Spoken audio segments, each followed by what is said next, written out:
လီနေဖန်စကားတဝက်တစ်ပြက်နဲ့ရက်တန့်သွားသောလူဟိုအားကြည့်လိုက်သည်သူတန်တရားဝင်စွာဖြင့်ခမည်းဘာပြောလိုက်တာလဲလူဟိုတောင်းပန်သည့်ဟန်ဖြင့်ကိုယုကာရပြုံးလိုက်ကဘာမှမဟုတ်ပါဘူးကျွန်တော်ပြောချင်တာကဒီနေရာကလေကအရန်လက်ဆက်တာပဲလို့ဒါကိုရှင်းပြချင်တာပါလီနေဖန်ပြုံးလိုက်သည်ကျေးဇူးပြုပြီးထိုင်မောင်းထို၃ယောက်လုံးမှာရိုသေစွာဖြင့်ထိုင်လိုက်လေသည်ငါဆိုင်ထားတဲ့လက်ဖက်ရည်တွေကိုအခုထိမကူရသေးဘူးဒါကြောင့်ခမည်းတော်တာမန်ရည်နဲ့ပဲအခန့်ရတာစိတ်မရှိပါနဲ့လီနေဖန်ပြောသည်ပိုင်ရိုရှောင်းရင်ကျေးစွာဖြင့်ပြန်ပြောလာလေသည်တခင်လေးကြီးရှင်အရန်ရင်ကျေးလို့နေပါပြီကျမတို့ဘလို့မှသဘောမထားပါဘူးလီနေဖန်ပြုံးလိုက်ကရေတန့်စင်ဆက်ထဲမှရေသုံးခွက်ထွက်ပေးလိုက်သည်ကျေးဇူးပါပဲတခင်လေးကြီးပိုင်ရိုရှောင်းရင်ကျေးစွာဖြင့်လက်ခံလိုက်လေသည်သို့တော်လည်းသူမအမှတ်တမဲ့ဖြင့်ရေတန့်စင်ဆက်အားကြည့်မိလိုက်ကမျက်လုံးလိုပြူးကျဲသွားသည်ကျမအဲ့ဒါဘာလဲဆိုတာမေးလို့ရမလား။အိုးအဲ့ဒါကရေတန့်စင်ပေးတဲ့ပစ္စည်းလေးဘာမှမဟုတ်ပါဘူး။ဒီလေးဖန်တာမန်သာပြောလိုက်သည်။နောက်ထပ်အဖိုးတန်ပစ္စည်းတစ်ခုထို၃ယောက်လုံးတုံလုံးမှုကြောင့်ထုံအားသွားသည်။ထိုဖန်ခွက်ထဲရှိရေတို့မှာတာမန်ရေမဟုတ်ပေ။၎င်းကစိတ်ဝိညာဉ်ရေပင်ဖြစ်သည်။ထိုရေတစ်ခွက်ကတန်မိုးရှိသည့်မော်ဆေးရေနှင့်ညီမျှနေလေသည်။ဒီရေတန့်စင်ဆက်ကထိတ်တန့်အစစ်အင်မော်တယ်ရတနာပဲဖြစ်ရမယ်။ဒါကတာမန်ရေကိုတော့မှစိတ်ဝိညာဉ်ရေအဖြစ်ပြောင်းလဲနိုင်တယ်။ဒီယုံနိုင်စရာပဲဒီလေးဖန်သူတို့မျက်နှာထက်ရှိအမူအရာတို့မှာထူးခြားဆန်းကျင်နေကြောင်းသတိမထားမိပဲ။သူတည်ငြိမ်စွာဖြင့်ငါအနောက်ခြံထဲကိုသွားလိုက်အောင်မယ်။ရေးစာသေးလိုတလောက်ထပ်ယူနော်။ထို့သို့ပြောပြီးနောက်အစိုးစိတ်နှင့်လိတ်အားအနောက်ခြံသို့ယူသွားလိုက်သည်။ရှောင်းပိုင်းဒီကြက်တစ်ကိုနေလေစာအတွက်ပြင်ဆင်ထားလိုက်တော့ဧခန်းထဲတွင်တော့ကျင့်ကြံတို့၃ယောက်သာစိတ်လှုပ်ရှားစွာဖြင့်မျက်လုံးတို့ဖြူကျဲကထိုင်နေခဲ့သည်သူတို့အရှိတွင်ရေတန့်စင်ဆက်နှင့်ရေတန့်စင်ဆက်တို့ရှိတော်လဲလောဘတက်သည့်အမှုအရာတစ်ခုပင်မပေါ်ရဲချေလူဟုတတွေးတစ်လုံးမျိုးချလိုက်ကအကွဲသည့်နေတံဖြင့်ငါတို့တကယ်ဆရာကြီးတယောက်နဲ့တွေ့လိုက်ရပြီထင်တယ်ပိုင်ရိုရှောင်းကောင်းရိပ်သည်သူမသည်လည်းလေးနက်သည့်လေးတံဖြင့်သဘောတူလိုက်လေသည်ဒီဆရာကြီးကငါတို့တွေ့ဖူးခဲ့သမျှပေါ့ကိုကြီးရဲ့တဲမှာတော့အကြီးကျယ်ဆုံးပဲပြီးတော့ကြည့်ရတာဒီဆရာကြီးကသဘောကောင်းမဲ့ပုံပဲဒါပေမဲ့ငါတို့သူ့ကိုနည်းနည်းလေးတော့အပြစ်ပြုမိလို့မဖြစ်ဘူးငါတို့သာသူ့နဲ့တိကျဝင်ရရင်ဒါငါတို့တဘွားလုံးအတွက်အကောင်းဆုံးကောင်းချီးပေးမှုတစ်ခုပဲ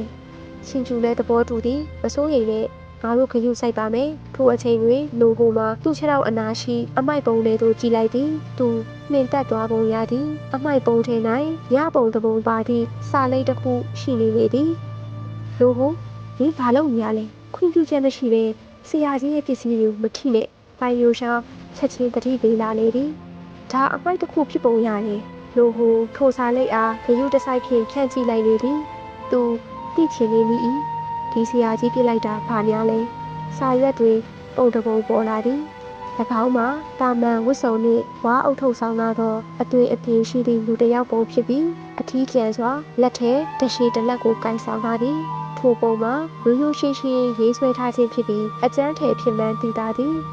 သို့တော်လည်းလူဟို၏အကြည့်များကထိုပုံအားတေချာကြည့်မိလိုက်တော့လက်အော်ပြီးမတက်ဖြစ်သွားခဲ့သည်သူထခုံလုံးမိပါဖြစ်သွားကဓာတရားဒီပုံထဲမှာဓာတရားရှိနေရဲ့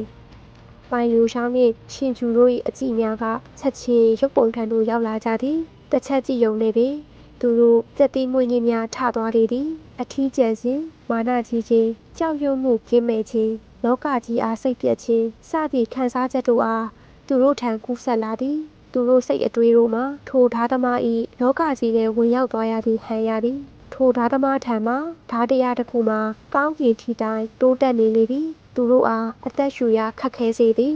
တာမန်လူများအနေဖြင့်ထိုပုံနှင့်ပတ်သက်ပြီးလေးလေးနက်နက်ခံစားမိလိမ့်မည်မဟုတ်ပေသို့သောသူတို့၃ယောက်မှာဝမ်ကြီးအင်မော်တယ်ဂိုင်းမှတပည့်များဖြစ်ကြသည်သူတို့ကပုံထဲတွင်ရှိသောလူနှင့်ထပ်တူကြသောတရှိအားလေ့ကျင့်ကြပေသည်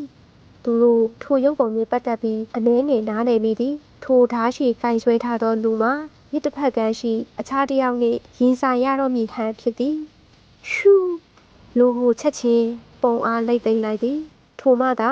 သူတို့၃ယောက်မှာတကယ်လောကကြီးစီသို့ပြန်ရောက်လာတော့သည်သို့တော်လည်းသူတို့တကူလုံးထွေးများနှင့်ရွှဲနေလေဒီပုံလေးကဓာသမားကဘသူလဲသူ့ပုံရိပ်ထဲမှာတော့ဒီလောက်များတဲ့ဓာတရားတွေကိန်းဝင်နေတယ်သူ့ဓာတရားကခိုင်းကောင်းဆောင်ထပ်တောင်ပါသေးတယ်အရန်ကြောက်ဖို့ကောင်းတာပဲရှင်ကျူကြောက်ရွံ့စွာပြောသည်ပိုင်ရိုရှောင်းသည်လည်းယခုတိတိုင်းစိတ်မတည်ငြိမ်သေးပေဒါ ဒါအထီးကမဟုတ်သေးဘူးသူတုံလို့စွာဖြင့်အထီးကဒီလိုအရာမျိုးဘသူကရေးဆွဲနိုင်ပါလဲပြီးတော့အမိုက်တစ်ခုကိုအမိုက်ပုံးနဲ့ပစ်ထားတယ်ဒီပုံကငါတို့လိုဓာတ်သမားတွေအတွက်တန်ဖိုးဖြစ်နိုင်ထိုအချိန်တွင်ဒီနေ့ဖန်မှာရှောက်ပိုင်အားစက်သစ်ပြင်ထားခိုင်းပြီးတော့အနောက်ချမ်းမှပြန်လာလေသည်ကြင်ကြံသူ၃ယောက်ဤထူးဆန်းသည့်အမူအရာများအားကြည့်ပြီးမနေနိုင်ပဲမေးလိုက်လေသည်ဘာဖြစ်လို့လဲပိုင်ယူရှောင်းမှာထိုစာလိပ်အားကင်ထားလျက်ရှိပြီးကိုယုကာရဖြင့်ရှိရပစ္စည်းကိုယူကြည့်မိလိုက်တဲ့အတွက်တောင်းပန်ပါတယ်ရပါတယ်ဒါကကျွန်တော်မကြိုက်လို့နှုတ်ဖြစ်ထားတဲ့ပုံစံတစ်ခုပါပဲဘာမှမဖြစ်ပါဘူးဒီနေ့ဖန်နားလေသွားသည့်ဟန်ဖြင့်ပြုံးလိုက်သည်ထိုစကလုံးများကထို၃ယောက်အားနှလုံးခုန်လုံးမြန်သွားစေခဲ့သည်ပုံစံတစ်ခုမှာတော့ဒီလောက်များတဲ့ဓာတရားတွေပါနေသေးရလားသူကခန္ဓာဝေးအိမ်မော်တယ်ကြီးတယောက်လားရှင်ကျူကဒီနေ့ဖန်အားမျော်လင့်တကြီးကြည့်လိုက်သည်သူတို့ရဲ့တကြီးမေးလာခဲ့သည်တခင်လေးလေဒီလိုမေးရတဲ့အတွက်ခွင့်လို့ပါဒါကိုကျွန်တော်တို့သိထားလို့ရမလားလိုဘိုနဲ့ပိုင်မျိုးရှောင်းတို့တပြိုင်နက်တည်းအသက်အောက်မေးလိုက်ကြသည်စာမေးဝဲရလက်တွေစောင့်နေကြသည်ကျောင်းသားနှစ်ယောက်အလားလက်တီအားချစ်ချစ်ပါအောင်စုပ်ကလီနေဖန်၏တုံ့ပြန်မှုအပေါ်စောင့်နေလေသည်လီနေဖန်သူတို့၏စိုးရိမ်နေသည့်အမူအရာအားကြည့်ကပြုံးလိုက်လေသည်ထိုကျင့်ကြံသူ၃ယောက်ကထိုများအထိအမှုပညာကိုမျက်နှိုးလိမ့်မည်ဟုမထင်ထားပေသူလက်ခရမ်းလိုက်က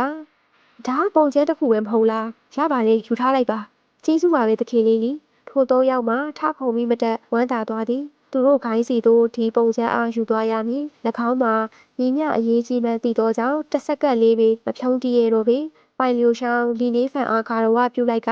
တခင်လေးနီဒီပုံအတွက်ကျေးဇူးပါပဲကျမတို့ခိုင်းကိုပြန်လိုက်ပါဦးပဲကျေးဇူးပြုပြီးတော့ခွင့်လွှတ်ပေးပါ